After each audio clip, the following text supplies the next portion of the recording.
You think a catfish just wants attention or money. You're wrong. For some, it's just the first step. The real goal is to get you alone. I'm going to tell you 4 stories that prove it. Our first story is from Liam. He matched with a woman named Chloe on a dating app. Her profile was charming but normal. Pictures of hiking, a few selfies, a bio about her job in graphic design. They chatted for a week. She was engaging but never pushy, which felt refreshing. They agreed to meet for dinner at a quiet bistro. Liam arrived first. 10 minutes passed, then 20. He checked his phone, starting to feel that familiar sting of being stood up. At the 30-minute mark, as he was about to leave, a man approached. He was in his 40s, with a scruffy beard and a worn jacket. He walked directly up to Liam and asked, "Are you Liam?" He introduced himself as Chloe's brother. He explained Chloe had gotten suddenly ill, but she felt terrible about canceling. She'd sent him to pick Liam up and bring him to her apartment nearby so they could still meet. Liam's internal alarm blared. Why hadn't she texted? The man claimed her phone had died. He was calm, polite even, but something in his eyes was flat. Liam refused, saying he'd rather reschedule. The man stepped slightly into his path. "She really wanted to see you," he insisted, his tone shifting. Liam sidestepped him and walked quickly to his car, locking the doors immediately.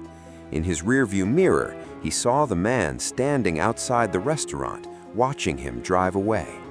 That night, Liam got a message from Chloe's profile. "Why didn't you come?" He explained about her brother. Her reply was instant and chilling. "I don't have a brother." Then her profile vanished. The real horror began hours later. Liam's phone lit up with security alerts. Someone was trying to access his email, his bank app, his social media. Then texts started arriving from unknown numbers. "You should have come with me. We saw you." One message used his full legal name. The next night, there was a heavy knock on his apartment door. The peephole revealed an empty hallway. A few days later, taking out the trash, he found a folded paper with his name on it, wedged under the dumpster handle.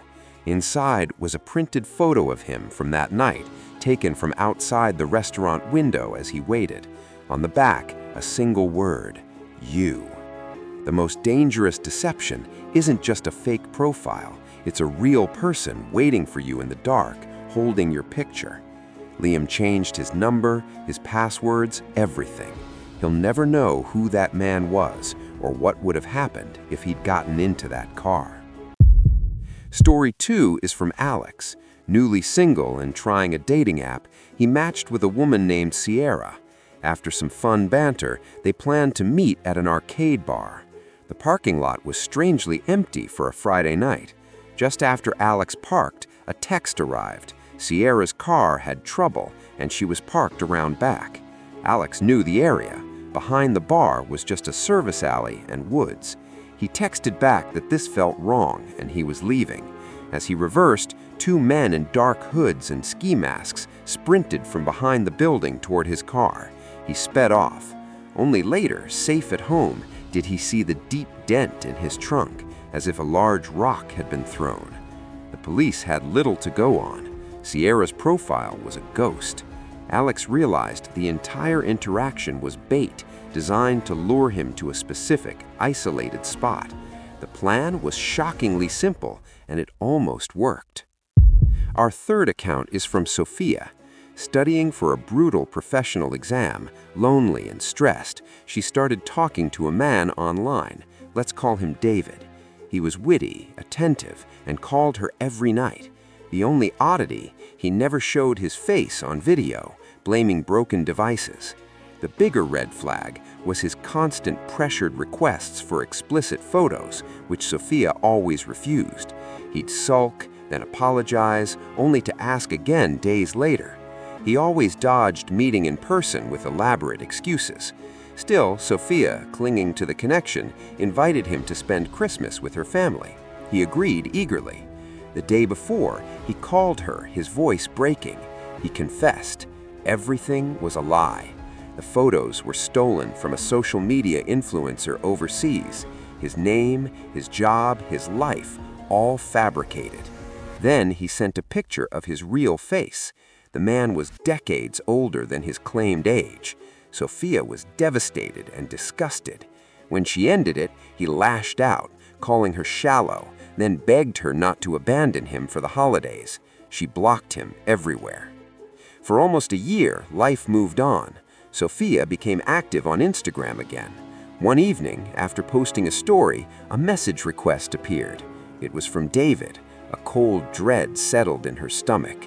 She ignored it, but the messages persisted. Finally, she opened the chat. The latest message wasn't text. It was a photo of the front of her parents' house, where she was staying alone. Her blood turned to ice.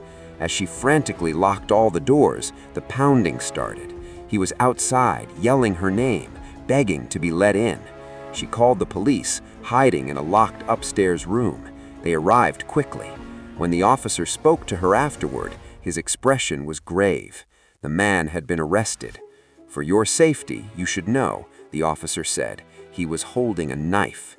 The online fantasy had become a very real, very armed threat on her doorstep. The final story is from Marcus.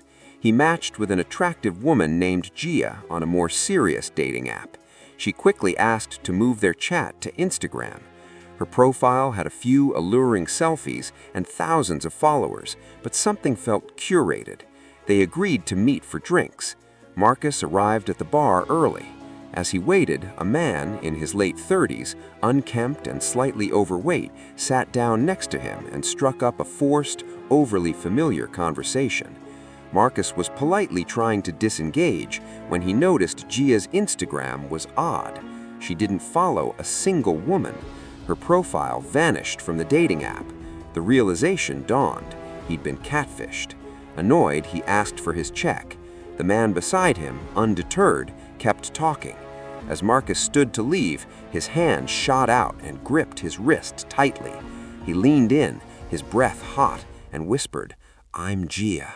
I'm sorry. Please don't go." Marcus recoiled, wrenching his arm free, and hurried out, feeling violated. He drove home in stunned silence, trying to forget the bizarre, uncomfortable encounter. He went to bed, desperate to forget it. Then an aggressive bang shook his bedroom window. The blinds were drawn. A man's voice, the same voice from the bar, started chanting his name over and over from the other side of the glass. "Marcus, Marcus." He stayed frozen, silent. The voice eventually stopped. In the morning, he lifted the blind. Taped to the outside of the window was a handwritten note that read, "I'll be watching you." Marcus didn't wait. He moved out within days. The digital facade had crumbled to reveal an obsession that followed him home. These stories reveal a terrifying truth. Modern connection can be the perfect disguise for ancient predators. If these accounts of digital deception chilled you, please like this video. It helps Winds of Thought share more true cautionary narratives. Stay safe and trust your instincts over a profile picture.